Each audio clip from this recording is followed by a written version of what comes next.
ئەنجامی دەنگدانی بنکەی ئەحمەدی خانێتان بۆ دەخەمە ڕوو کە لایەنە سیاسیەکان چەند دەنگیان هێناوە.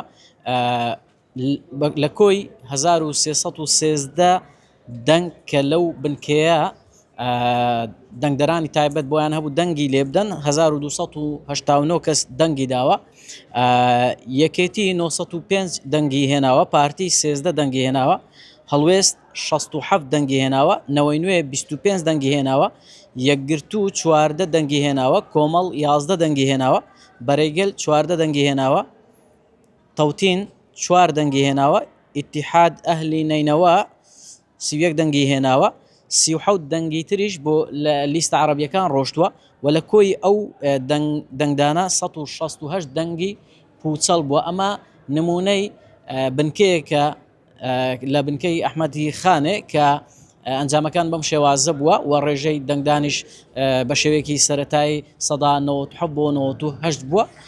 ئەمە دوایین زانیاری بوو لە یەکێک لە بنکەکانی دەنگدان لە شاری هەولێر.